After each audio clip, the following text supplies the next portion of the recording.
I'm Emily Carter, a 32-year-old office worker. I married my husband, Sean, 5 years ago, but we don't have any children.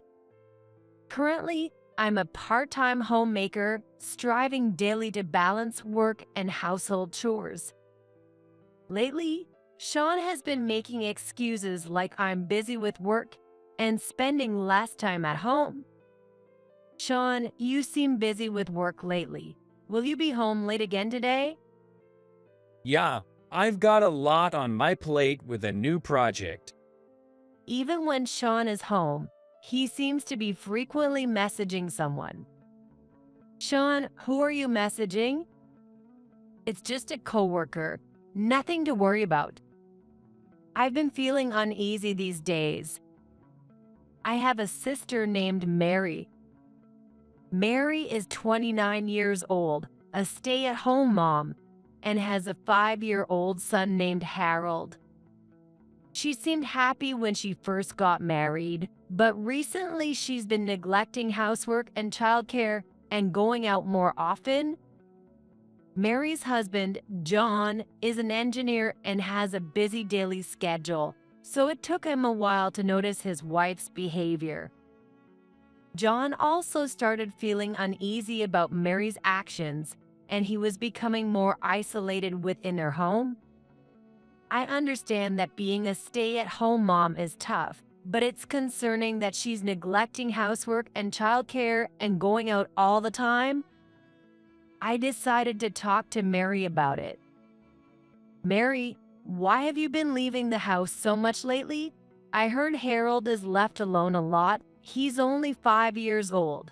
That's not fair to him. You're his mom. I know, but I feel suffocated staying at home all the time. I just need a little break. But Harold misses you. He says his mom isn't around. I know. It's just for a little while. I had doubts about Mary's words, but didn't push further. However, Mary's absences from home increased afterward. One day, I decided to visit Mary and John's house on my day off. When I opened the front door, Harold greeted me, crying. Emily, Mom left again. Mary had left home. She abandoned her childcare responsibilities. Harold, it's okay. I'm here with you. When I walked into the living room, the place was a mess and half-eaten food was left on the table. Harold was bewildered and looked lonely, so I decided to stay with him until John came home. When John returned, I asked him, John, is it true that Mary left home? Yes. She hasn't come back since the day before yesterday. Apparently, she had been leaving home while I was at work. We can't ignore this situation any longer. Agreeing with John's words, I also began to suspect that Mary might be hiding something. One day, when I got home, I waited until Sean was in the shower and picked up his smartphone. Who is Sean always messaging? What I saw were intimate messages between Sean and Mary. Sean, Mary, what's going on here? Are they having an affair? I decided to confront Sean as soon as he got out of the shower. Sean, what's the meaning of these messages? Hey, don't go through my phone. It's nothing. Mary is your sister, right? What's wrong with being close to your sister-in-law? Even if she's my sister, these messages are too intimate. It's strange. Sean tried to make excuses, but I couldn't believe his words anymore. I couldn't keep this to myself and decided to talk to my parents. I called my parents and explained the situation. Dad, Mom, I have something to tell you. It seems Sean and Mary are having an affair. What? Mary and Sean, are you sure? I don't want to believe it either, but I saw the evidence. Emily, that must be tough. But don't worry, we're here for you. Their words gave me some comfort, but the problem wasn't solved yet. I also needed to tell John, Mary's husband, about this. Thinking about how shocked John would be pained me, but I couldn't hide the truth. John, there's something I need to talk to you about, Mary and Sean. Emily, what's going on with Mary and Sean? I discovered that they're having an affair. It might be hard to believe, but here is the evidence. I showed John the images of their text messages. Is this really true? I can't believe it. At first, John couldn't believe it, but he had to accept the reality after seeing the evidence. Mary was still gone. She was probably staying at a hotel somewhere. Emily, let's figure out a solution together. How should we deal with Sean and Mary? So, we decided to work together as a family to come up with a plan to confront Sean and Mary. The next morning, I woke up to a quiet bedroom, and when I looked beside me, Sean was gone. I searched the house, but he was nowhere to be found, and some of his belongings were missing. Sean had left too. He was probably with Mary. To confirm this, I quickly contacted my parents and John, and we decided to gather at John's house to strategize. We decided to change the house environment while Sean and Mary were away. We cleared out all of Sean's belongings and removed Mary's space so that when they returned, there would be no place for them. We began working together to erase any traces of them from the house. Let's start with Sean's belongings. I'll begin with the closet. I opened the bedroom closet and took out all of Sean's clothes. Suits, casual wear, shoes, and accessories all went into boxes. My parents helped, so the work went faster than I expected. That's done. Next, let's clear out the study. In the study, there were Sean's work documents, books, and a computer. We packed everything into boxes, making it easy for him to take them when he returned. We cleaned up the desk and shelves, removing any traces of Sean. Next is the living room. Don't forget the photos and small items. The living room had photos and mementos of Sean. I took them down and packed them into boxes. We cleared out small items and hobbies, making the living room look clean and uncluttered. Mom, let's also clear up Mary's space. We'll pack all her belongings too. Yes, Emily, let's tidy up Mary's room. Together with my mom, we went to Mary's room and packed her clothes, cosmetics, books, and small items into boxes. We cleaned up her space, erasing any trace of Mary. We even rearranged the furniture so it would feel different when she returned. John, let's leave Harold's room as it is. He needs a place where he feels secure. You're right, Emily. Harold is innocent in all this. Once we finished tidying up the house, it felt like a new place. We erased all traces of Sean and Mary, so when they returned, they would feel out of place. Now we're ready. I wonder how they'll react when they come back. Emily, this is going to feel good. We'll make them understand the consequences of their actions. Yes, Mom, but this is just the beginning. We'll keep a close eye on how they respond. We decided as a family to stick together and continue ignoring Sean and Mary. It was the first step towards reclaiming our peaceful lives. I contacted Sean's workplace to inform them that he had left and to inquire about his whereabouts. Emily, are you sure about this? Contacting his workplace is quite a risk. Dad, I've made up my mind. I need to know where Sean is.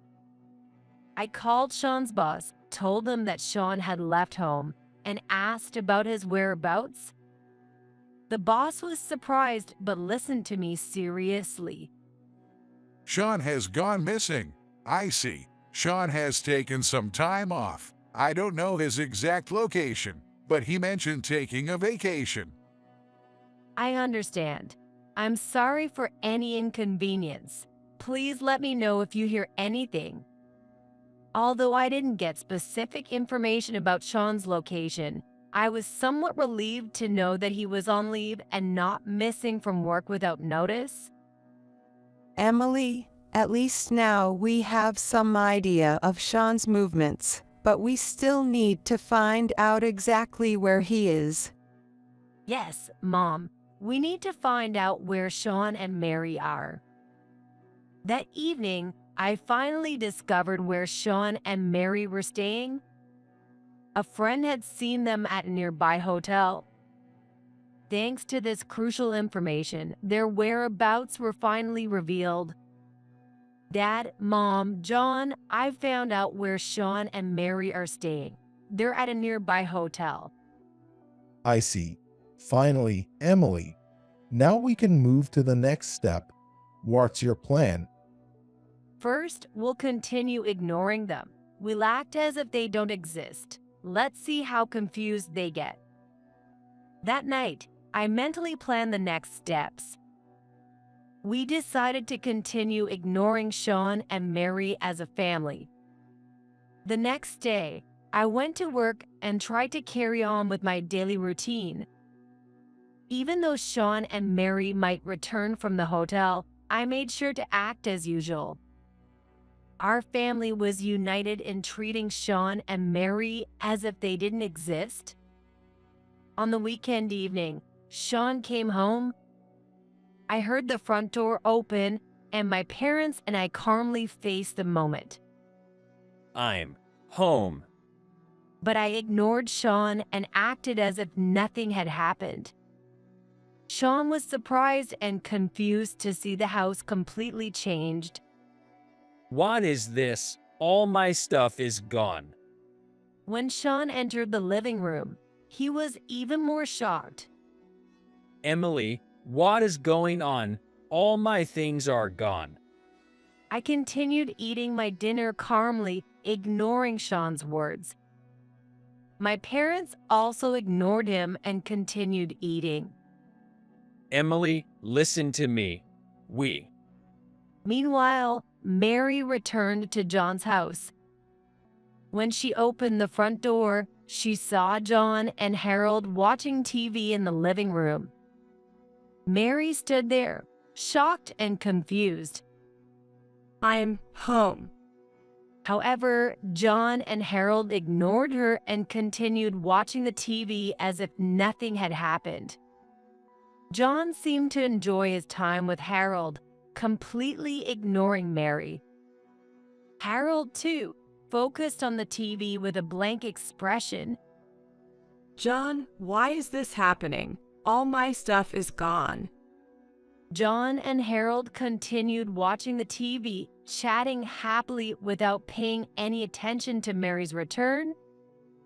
Harold, what did you do at kindergarten today? Today, I did some drawing, Dad. Sean and Mary stood stunned in their respective homes. Sean, standing in the living room, wore a look of confusion and bewilderment. But we decided to completely ignore him and continue with our daily lives. Emily, please listen to me. Hey, today's stir fry is really delicious. Yes, it is. Emily, your cooking is always the best. We pretended not to hear Sean's desperate voice and continued eating. Ignoring everything Sean said was unbearable for him. Why are you doing this, Emily? Meanwhile, Mary was getting the same treatment at John's house. Seeing John and Harold watching TV in the living room, Mary was filled with confusion and sadness. Why is this happening? Where's all my stuff? But John and Harold ignored her and continued talking about the TV show. Here's the drawing I did at kindergarten. Great job, Harold. I'd love to draw with you sometime. John, Harold, please listen to me. Mary's tearful plea had no effect, and John and Harold continued their conversation with smiles. Mary stood there, not knowing what to do, feeling completely lost. As days went by, Sean and Mary felt increasingly isolated as they continued to be ignored at home. Emily, please listen to me. We were wrong. We regret it. Sean, we've decided to treat you as if you don't exist. If you regret it, do so on your own. We coldly brushed him off, continuing to ignore everything he said. The isolation at home was unbearable for Sean. Mary faced the same situation. John and Harold showed no interest in her and continued ignoring her pleas. John, Harold, please listen to me. Dad, I played with my friends at kindergarten today. That sounds fun, Harold. Realizing she was completely ignored, Mary felt more isolated. As a family, we united to treat Sean and Mary as if they didn't exist, gradually increasing their mental burden. They had lost their place in the family. Days of being ignored at home continued for Sean. Sean decided to return to work after his leave, hoping to break the situation even a little. In the morning, Sean walked to work with heavy steps. As he entered the office building, all his coworkers' eyes turned toward him. Feeling uncomfortable under their gaze, he tried to act as normal as possible. Good morning.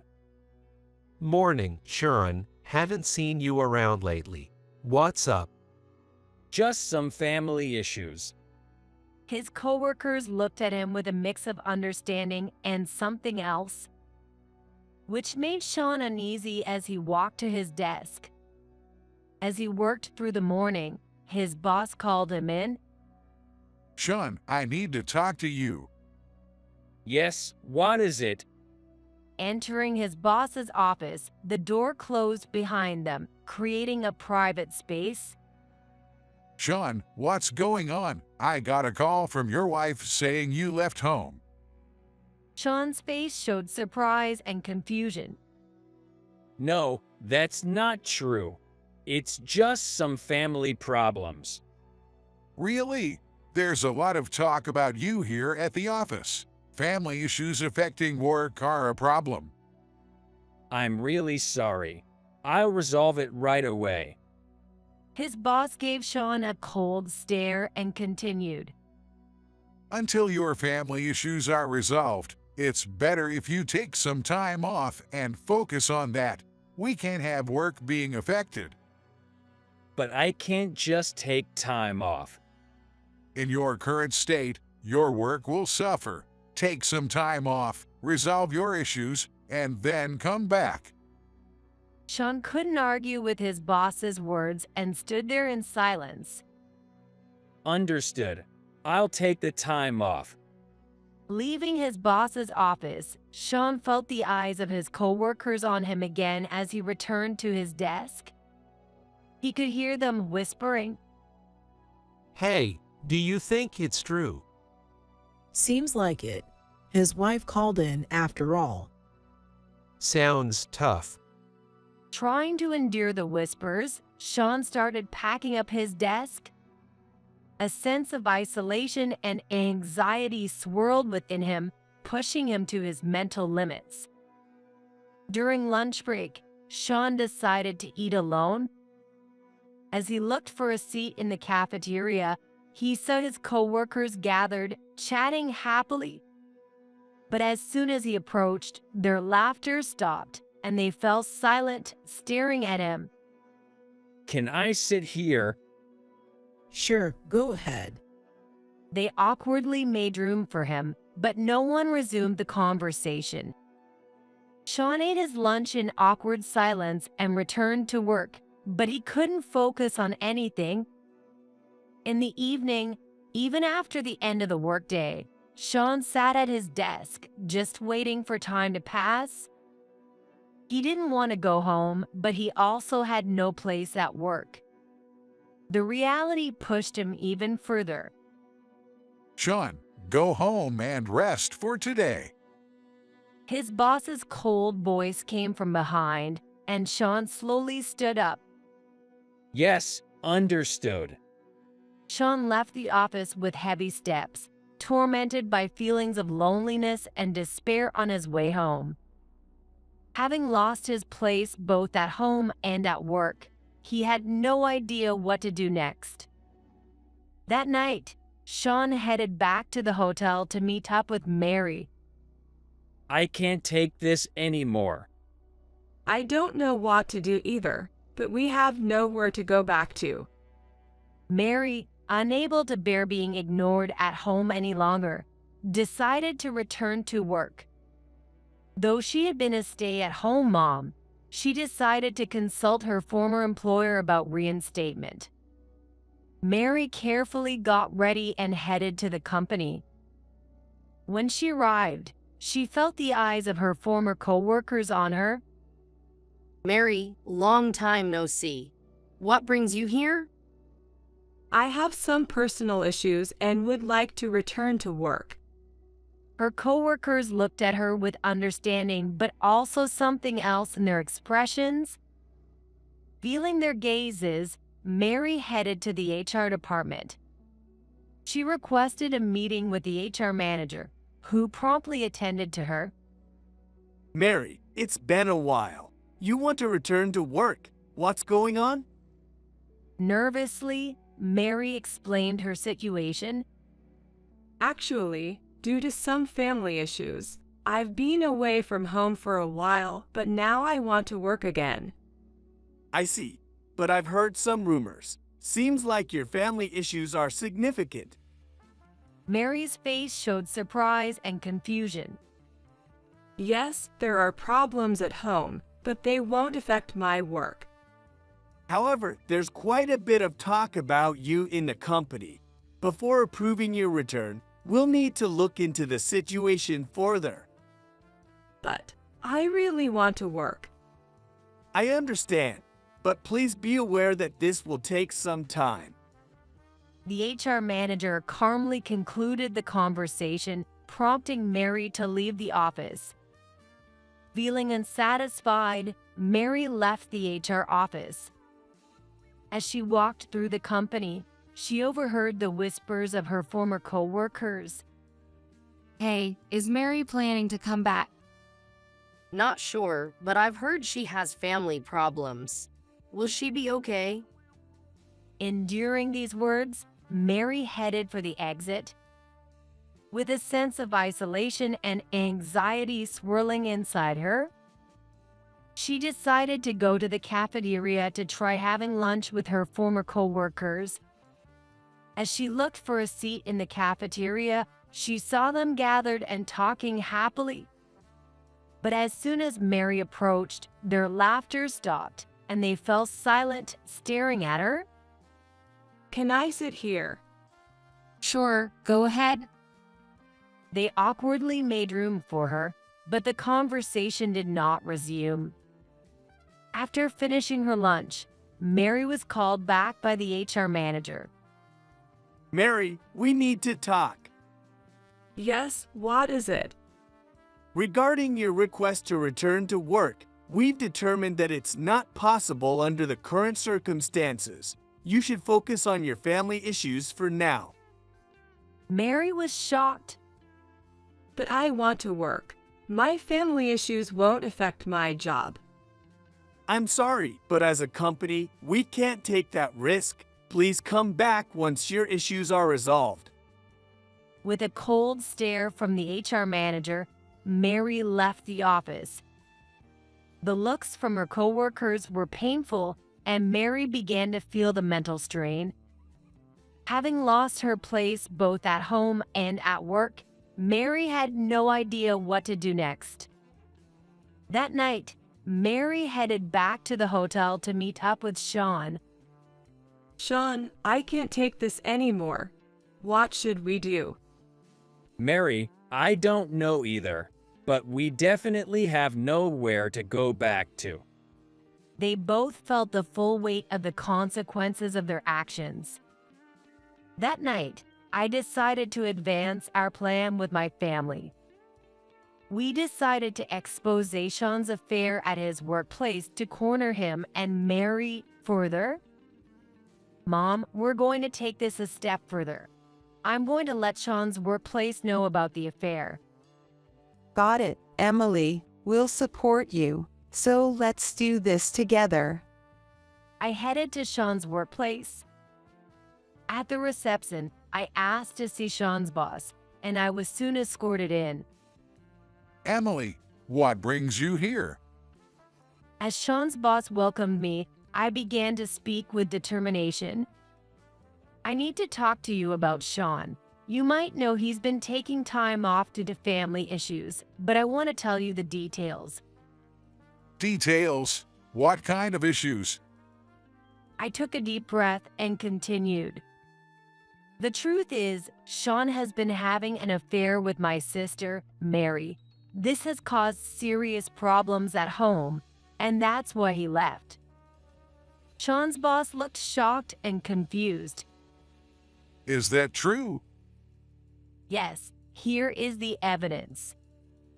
I showed him the screenshots of the messages between Sean and Mary. The boss reviewed the content and thought deeply. This is a serious issue. It will undoubtedly affect the workplace. Understood.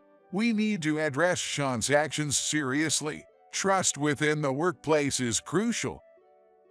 The boss decided to report Sean's affair to the company's ethics committee. Thank you, Emily. We'll take appropriate action as a company. Thank you. I hope this helps improve the situation even a little. I thanked the boss and left the office. The next day, Sean was called in by his boss and went to the office, but the atmosphere had changed drastically. The looks directed at Sean were even colder, and he overheard the whispers of his coworkers. Hey, is it true? Sean's having an affair. Seems like it. And with his wife's sister, no less. Unbelievable. How? How did they find out? Sean was summoned by his boss and questioned with a stern attitude. Sean, have a seat. His boss spoke in a calm tone, but his words were unforgiving. Sean, to be honest, your family issues are significantly affecting the workplace. Your actions have lowered the office morale. Sean could only listen in silence. It's become difficult for you to continue working here. As a company, we've decided to recommend that you resign. At those words, Sean's mind went blank. Resign. Yes, to avoid further problems and for your own sake, we believe resignation is the best option. Sean was speechless, just staring at his boss.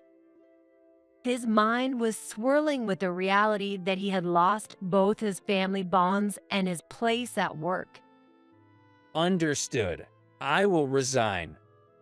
His boss nodded deeply and instructed him to start the resignation process. Sean's steps were heavy, and a feeling of despair grew inside him. As he stepped outside, a cold wind hit his face. Sean stood there, motionless. Meanwhile, Mary's abandonment of household chores and childcare had become known to those around her, and the attitudes of her friends and acquaintances changed drastically. Friends she had been close with started to distance themselves. Calls and messages from friends decreased, and Mary began to feel increasingly isolated. She felt the cold stares of other mothers and lost the courage to speak to them. She overheard their whispers. I heard she abandoned her childcare. And is it true? Her poor child. They were whispering about those things to each other. Feeling unbearable, Mary tried to reach out to a friend, but there was no reply. Everyone was avoiding Mary, and she felt truly isolated. Then we decided to take the next step. We resolved to file for divorce from our respective partners and cut ties completely. I finished consulting with a lawyer and prepared to formally proceed with divorce and alimony claims. John did the same, contacting his lawyer to proceed with divorce and alimony claims against Mary. Sean, considering everything, I've decided to divorce you. There's no reason for us to stay together anymore. I'm also going to claim alimony. Emily, please wait. I'm sorry. I'll make it right from now on. It's too late, Sean. Your actions ruined our relationship. Alimony is only fair. From now on, we'll go our separate ways. Sean looked devastated, but my resolve was firm, and he couldn't say anything more. Similarly, John filed for divorce and alimony against Mary. Mary, considering your actions, I've decided to divorce you. We can't stay together any longer. I'll be claiming alimony as well. John, please reconsider. I'm sorry. I'll make it right from now on. Mary, it's too late. Your actions destroyed our relationship. I'll take care of Harold. I can't trust you with him. Alimony is only fair, and I'll also be asking for child support. Mary couldn't change John's mind. She regretted her mistakes, but it was too late. After that, John and I each kept in touch with our lawyers and formally proceeded with the divorce and alimony claims. A few weeks later, the divorces were finalized and our alimony claims were approved. We started our new lives. Sean and Mary were forced to live with loneliness and regret. Without jobs and burdened with debts from alimony and child support, they faced days of working tirelessly. As for us, I began visiting John and Harold's home more frequently, and together, we slowly started to reclaim positive days. One day, we planned a picnic. John prepared sandwiches, and I made some treats for Harold. When we arrived at the park, we spread out a blanket on the spacious grass and laid out the food we brought. Harold ran around happily, and John and I felt our hearts warm at his innocent smile. Emily, thanks for the treats. They're so good. Harold said happily. After the picnic, Harold came up to me and quietly said, I wish you could be my mom, Emily. His words filled my heart, and tears welled up in my eyes. Thank you, Harold. John heard the exchange and said with a gentle smile, Emily, you're already like family to Harold. Let's keep spending time together. I deeply appreciated his words and firmly held John and Harold's hands. As a new family, we vowed to continue building happy days together.